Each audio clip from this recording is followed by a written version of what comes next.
بسم اللہ الرحمن الرحیم ایاک نعبد و ایاک نستعین۔ میں آج اپنے ان سارے پاکستانیوں کا شکریہ ادا کرنا چاہتا ہوں کہ جو آج سڑکوں پہ نکلے، جنہوں نے مظاہرے کیے، پروٹیسٹ کیا، ایک الیکشن کمشنر کے ایک جانبدار فیصلے، ایک سازش کا حصہ بن کے، ایک مافیا کا حصہ بن کے اس نے جو فیصلہ کیا آج، اور جس کی وجہ سے میری قوم سڑکوں پہ نکلی، میں سب کا شکریہ ادا کرنا چاہتا ہوں۔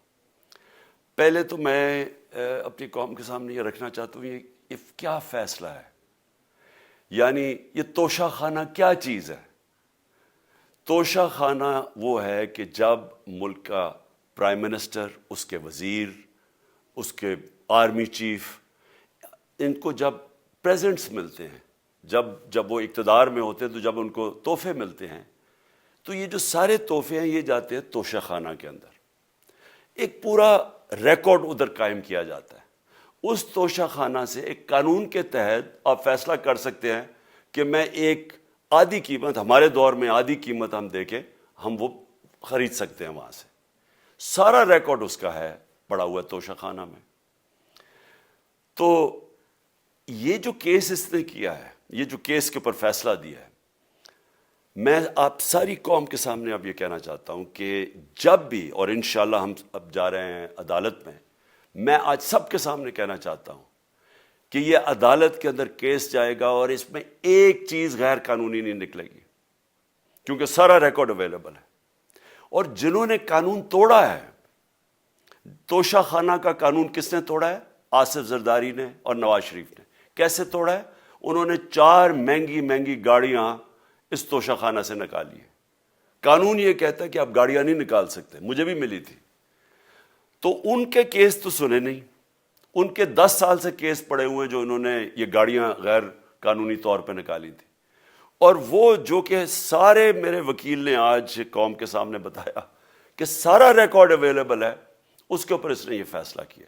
تو پہلے تو ہم جائیں گے انشاءاللہ عدالت میں، لیکن میں اس الیکشن کمیشنر کے اوپر اپنی قوم کے سامنے اس کا ذرا اصلیت رکھنا چاہتا ہوں۔ یہ وہ آدمی ہے جو پچھلے 2.5 سال سے ہمارے خلاف فیصلے دے رہا ہے۔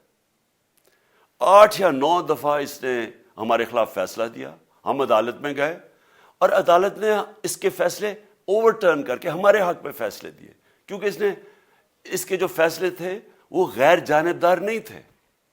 ہم ای وی ایم مشینز کے اوپر کوشش کرتے رہے کہ اس ملک میں صاف اور شفاف الیکشن ہو، 2 سال کوشش کرتے رہے۔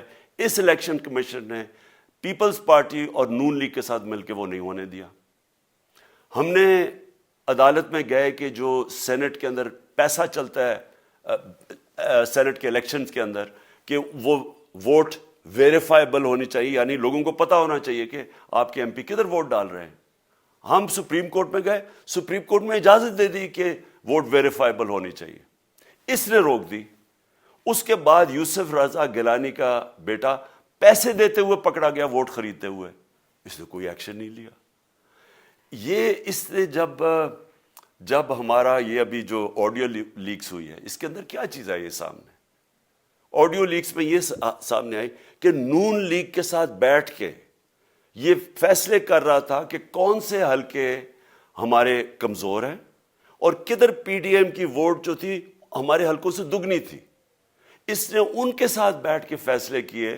یہ جو ابھی حال ہی میں الیکشن ہوئے ہیں، اسی الیکشن کمیشن نے، اس نے پہلے بھی جب پنجاب کے بائی الیکشن ہوئے تب بھی پوری الیکشن کمیشن کی مشینری نے ان کی مدد کی، اور اس کے گورنمنٹ بھی پنجاب میں انہی کی تھی، گورنمنٹ کی مشینری نے بھی پوری مدد کی۔ اس کے باوجود دونوں دفعہ یہ الیکشن ہار گئے، اور الیکشن اس لیے ہارے کہ پاکستان کی قوم ان کو ریجیکٹ کر بیٹھی ہے، اور اللہ کا شکر ادا کرتا ہوں ہمارے ساتھ کھڑی ہے۔ جب ہماری گورنمنٹ گئی تب سے یہ مافیا کوشش کر رہا ہے کہ تحریک انصاف کو ختم کرنے کی۔ پہلے تو انہوں نے گورنمنٹ گرائی بیرونی سازش، پھر انہوں نے کروڑ روپیہ خرچ کیا، 20 یا 25 کروڑ روپے کی ووٹیں خریدی، لوگوں کو لوٹا بنایا، ہماری گورنمنٹ گرائی۔ اس کے بعد جب ہم نے مظاہرہ کیا، پرامن مظاہرہ، آئین اور قانون میں رہتے ہوئے، ہمیں آئین اجازت دیتا ہے پرامن احتجاج کرنے کی، ہم نے پرامن احتجاج کرنا تھا۔ انہوں نے جس طرح ایک بیرونی جو آج بھی وہ سائفر اویلیبل ہے جس میں واضح ہے کہ ان کو باہر سے مل کے انہوں نے ایک گورنمنٹ گرائی تھی. سب کو پتہ ہے سندھ ہاؤس میں 20-25 کروڑ روپیہ چلا اور گورنمنٹ انہوں نے گرائی. اس کے اوپر مظاہرہ ہم نے کیا 25 مئی کو. انہوں نے جس طرح کا ظلم و تشدد کیا ہمارے اوپر پاکستان کی تاریخ میں ایسے کبھی نہیں ہوا. عورتوں بچوں کے اوپر دیکھ رہے ہیں فیملیز, انہوں نے شیلنگ کی, گھروں میں گھس گئے رات میں, جو پنجاب پولیس کو انہوں نے استعمال کیا, اور انہوں نے سمجھا کہ پارٹی کراش ہو جائے گی. پھر بھی نہیں ہوئی. پنجاب کے بائی الیکشن ہار گئے. پھر انہوں نے میرے اوپر کیسز کرنے شروع کر دیے. کبھی عدالت میں ایک کیس ہوتا ہے, کوئی 24 FIR ہے میرے اوپر. دہشت گردی کا میرے پہ کیس کر دیا. کیا کیس تھا؟ ساری دنیا میں رپورٹ ہوا وہ کیس. کیس کیا ہے کہ عمران خان کہہ رہا ہے کہ ریمانڈ پہ بھیجنے کے لیے ایک جس کے اوپر تشدد ہوا ہے, کسٹوڈیل ٹارچر ہوئی ہے شہباز گل کو, کہ ہم قانونی کارروائی کریں گے. اس کے اوپر دہشت گردی کا کیس کر دیا. تو پوری کوشش کرتے رہے نہ کسی طرح اس کو, کیونکہ میچ میں تو آپ کھیل نہیں سکتے تھے, تو عمران خان کو میچ سے نکال دو باہر. یہ شروع سے ان کی کوشش تھی. پتہ ان کو چل گیا کہ عوام آ گئی ہے کھڑی ہو ہمارے ساتھ. بڑے میں جلسے ہوئے ہیں, کبھی اتنے بڑے جلسے ہوئے ہی نہیں پاکستان میں. اور پھر یہ جو ابھی جو الیکشن ہوا ہے اس کے اندر پوری پلاننگ کرتے, ایک کینڈیڈیٹ کھڑا کر کے پھر بھی ہار گئے. تو یہ مجھے پہلے ہی پتا تھا کہ انہوں نے اس کا رزلٹ کیا آنا ہے. میری ساری پارٹی کو پتا ہے, میں نے ان کو واٹس ایپ کیا, اپنے سارے لوگوں کو بتایا. مجھے کل رات میں نے سب کو بتا دیا کہ اس نے ڈسکوالیفائی کرنا ہے, کیونکہ یہ اس سازش کا حصہ ہے, یہ مافیا کا حصہ ہے. اور مافیا کیا کوشش کر رہی ہے, یہ ذرا ساری قوم سن لو. جو پاکستان کی سب سے بڑی پارٹی ہے, جو فیڈرل پارٹی ہے, باقی پارٹیز تو اب صوبائی پارٹیز رہ گئی ہیں, چھوٹی سکڑ کے ہو گئی ہیں فیملی پارٹیز. جو سارے ملک کے اندر ایک فیڈرل پارٹی ہے, اس کو ختم کرنے کی کوشش کر رہے ہیں. اور یہ میں پھر سے اس ملک کی تکلیف دے جو ہمارا تاریخ کا حصہ تھا, جب ایسٹ پاکستان ہمارے سے علیحدہ ہوا, کیا ہوا تھا؟ جو پارٹی کو سب سے بڑا مینڈیٹ ملا اسی پارٹی کو ختم کرنے کی کوشش کی. ملک کا جو ہوا وہ تاریخ کا حصہ ہے. یہ پھر کوشش کر رہے ہیں کہ ایک پارٹی جو ساری فیڈریشن کو اکٹھا رکھ سکتی ہے, اسی پارٹی کو ختم کرنے کی کوشش کر رہے ہیں کہ جناب عمران خان کو کسی طرح ڈسکوالیفائی کرے اور پھر الیکشن ہو. اور پھر مجھے اور نواز شریف کو ایک ہی طرح دکھایا جا رہا ہے کہ اچھا جی عمران خان بھی ڈسکوالیفائی ہو گیا تو نواز شریف بھی ہو گیا. نواز شریف اس ملک کا بڑا مجرم ہے. 30 سال سے چوری کر رہا ہے اس ملک کا پیسہ باہر. بڑے بڑے محلات ہیں اس کے اور اس کے بچوں کے باہر. ایک رسید نہیں دکھا سکتا کہ پیسہ کدھر سے آیا. میں نے کرکٹ کھیلتا تھا تو میں نے ایک فلیٹ خریدا. میں تو پبلک آفس ہولڈر بھی نہیں تھا. 34-35 سال پہلے میں نے فلیٹ خریدا جب کرکٹ کھیلتا تھا. اس کے باوجود میں نے 8 مہینے عدالت کے اندر ایک ایک رسید بتائی کہ مجھے کدھر سے انکم آئی, کدھر سے آمدنی آئی, اور باہر سے حلال کے پیسے کی جو میں نے جو خرچہ جو خریدا فلیٹ, اس کو جب بیچا بینک کے تھرو پاکستان میں پیسہ لے کے آیا, اپنے ملک میں پیسہ لے کے آیا. اس کی بھی منی ٹریل تھی.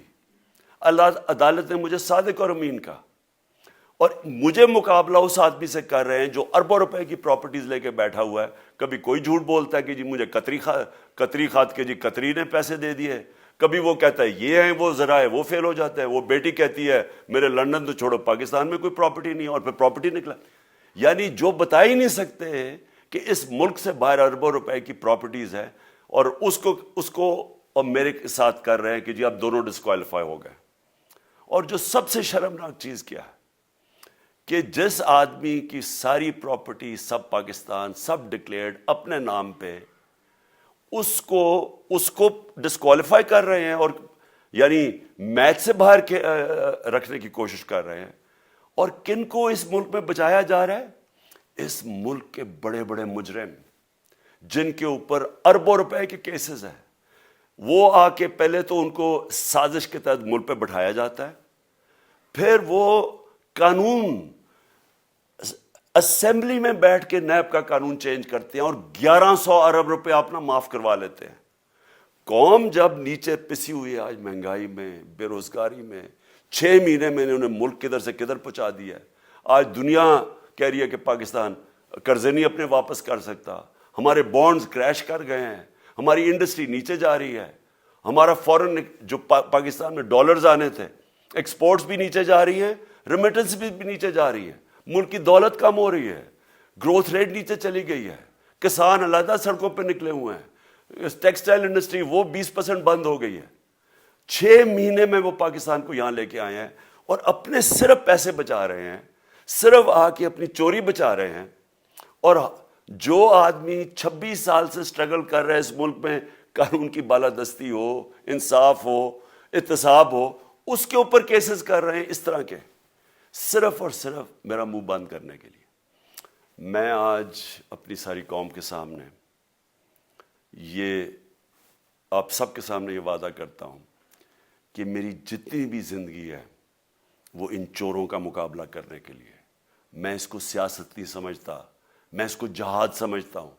یہ جو مافیا بیٹھا ہوا ہے جس کا یہ حصہ ہے یہ الیکشن کمشنر، میں جب تک زندہ ہوں میں ان کا مقابلہ کروں گا. میں اپنے سارے آج جو پروٹیسٹرز بیٹھے ہیں، میں آپ سب کو آج پہلے تو شکریہ ادا کرتا ہوں. اب میں کہتا ہوں کہ اب آپ پروٹیسٹ ختم کر دیں. آج آپ پروٹیسٹ اب ختم کر دیں کیونکہ لوگ اس وقت مشکل میں ہیں اور میں نہیں چاہتا کہ میری قوم مشکل میں ہو. لیکن آپ سب تیاری کریں. میں نے کہا تھا مہینے کے اینڈ میں لانگ مارچ کروں گا اور میں پوری طرح انشاءاللہ اس ملک کی تاریخ کی یہ سب سے بڑا پروٹیسٹ ہوگا. اور یہ صرف لانگ مارچ پہ ختم نہیں ہوگا، یہ میری حقیقی آزادی کی تحریک چلتی رہے گی جب تک اس ملک کے اندر قانون کی بالادستی قائم نہیں ہوگی. اس طرح کے چور، اس طرح کے ڈاکو، اس طرح کے مافیا، اس طرح کا یہ کرپٹ الیکشن کمشنر جب تک یہ بیٹھے ہیں میری یہ تحریک چلے گی. اور میں اپنی ساری قوم کو آج کہہ رہا ہوں کہ یہ ملک ایک فیصلہ کن موڑ پہ ہے. اگر ہم جو اللہ کا حکم ہے کہ ظلم اور ناانصافی کے سامنے کھڑے ہو، جہاد کرو، اللہ کا حکم ہے امر بالمعروف، اچھائی کے ساتھ کھڑے ہو اور اس طرح کے چوروں کے خلاف کھڑے ہو، جب تک ہم قوم اس فیصلہ کن وقت پہ اب جدوجہد کرنے کے لیے تیاری نہیں کریں گے، ہم ان چوروں سے اپنی جان نہیں چھڑا سکیں گے. جہاد اللہ نے ہمارے پہ فرض اس لیے کیا ہے کہ جب ہم ظلم کا مقابلہ کرتے ہیں اپنی بہتری کرتے ہیں، ظلم کم ہو جاتا ہے. جب ہم اس طرح کی ناانصافی اور ظلم کے سامنے سر جھکاتے ہیں ہماری معاشرہ تباہ ہو جاتا ہے. جب معاشرہ اچھے اور برے کی تمیز ختم کرتا ہے، یہ چور جا کے ملک کا فیصلہ کرتے ہیں، وہ معاشرہ کو تباہ کر دیتے ہیں. ہم آج اس فیصلہ کن وقت پہ کھڑے ہیں. میں آپ کو کال دوں گا، پھر سے میں آپ کو کہوں، اور انشاءاللہ اس ملک کی تاریخ کی یہ سب سے بڑا مظاہرہ ہوگا، یہ سب سے بڑی پروٹیسٹ موومنٹ ہوگی اور یہ رکے گی نہیں. اب یہ جب تک ہم اس ملک کو حقیقی طور پہ آزاد نہیں کرتے، یہ میری پروٹیسٹ موومنٹ اب چلتی رہے گی. پاکستان زندہ باد.